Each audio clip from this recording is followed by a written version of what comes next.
Hey campers, welcome back to another choice board video. This time we are talking about the magical world of spreadsheets and formery. First one here we're going to talk about is in Google Forms, and that is the different question types so that you can use them to conjure different answers. I really took the Harry Potter theme and went with it, so I apologize if you don't like Harry Potter, but I mean, yeah, sorry. All right, so here we go. These are the different question types. There are quite a few compared to when Google Forms first kind of came on the scene. So it's really great to see all the different ways that you can try to get specific data from participants that are filling out your form. This is just a quick list of them here, but I'll show you where to find those different options. So when you start a new Google form, you can just type in forms.new in a new tab, and it'll open up a brand new form for you here. But to switch between the default, which is multiple choice, you would just click the little drop down here, and then you have all of the same different question types that we'll talk about here in our other slide. All right, so for the first one is short answer. This means you are just looking for brief words or phrases from your recipients, whereas a paragraph is more of a long form response. So if you're really wanting them to be detailed and type a paragraph, that's the selection that you want to make. Then, of course, the default and most commonly used one is the multiple choice, so choose wisely. And then if you do turn your form into a quiz, that's where you can easily set the answer key for that, so it is able to grade it automatically.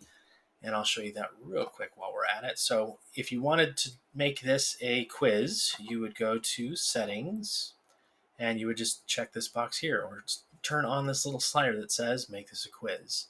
And then once you go back to your question, if this was, what is today? And we'll say Monday, Tuesday, Wednesday, Thursday, Friday.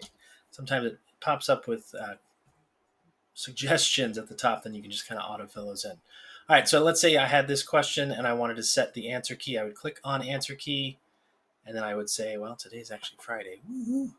And then I would click done. I can also set a point value for that as well. All right, so that's a very common one, and that's why it is the default when you first open a new question. All right. Beyond that, excuse me, got a tickle in my throat. Woo, keep on rolling. All right. Next one is checkboxes. So this is if you have multiple answers that you want to see which ones all apply. They can just check the boxes next to each one. Just keep in mind that the more options you have, the more scrolling they have to do, which you probably experienced with our survey when we were just asking you to check all the tools that you use frequently, less frequently, and not at all or hardly at all.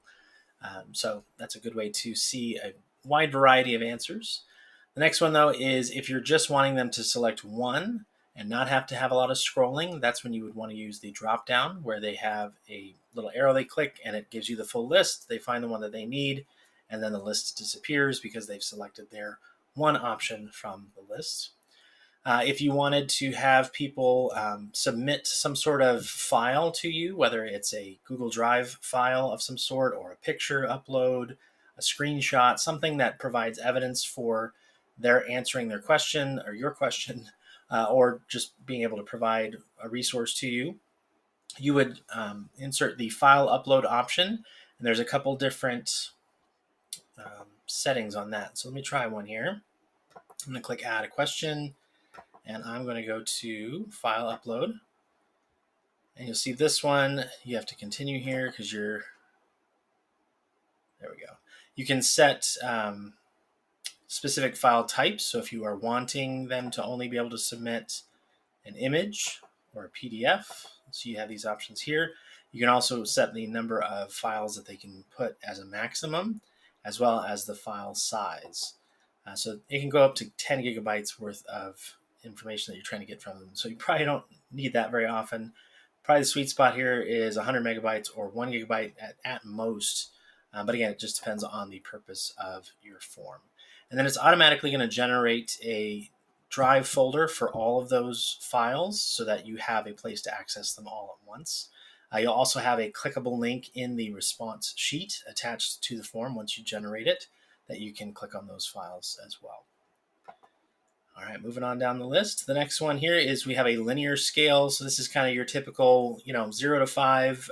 What do you rate this answer option here? So this is to rate or prioritize something. And then the next few are kind of multiple choice and checkboxes on steroids. So this is the idea that you have multiple criteria that kind of line up within different grid type settings. And we're going to look at a few examples when we get into the creative options for using Google Forms as our whole group here. But just know that these are not used all that often. It just depends on how much data you really are trying to get from people or your participants here taking the form. And then last but not least, these are more for if you're trying to schedule something and automate that process a little bit, to use a calendar or a clock if you want people to schedule a specific time or date to meet with you. All right, so that is pretty much all the different questions that you can choose to have in your form. There we go. If you want to see some examples, if you've never used Google Forms before and you just want to see what would I even do with this, just click anywhere on the book in this graphic, and it's going to take you to a huge catalog of different Google Form examples that our very own Alice or Dr. Alice Christie created. She used to work with me here on the Get Google Certified strand, and so she had all of these that she's used in her work life as well as for her company. So tons of great stuff to look through here just to see how could I use these things called Google Forms. All right, so that covers what we wanted to accomplish in this video, which was talking about all the different question types to conjure those answers from your recipients. All right, we'll see you guys on the next video. Bye.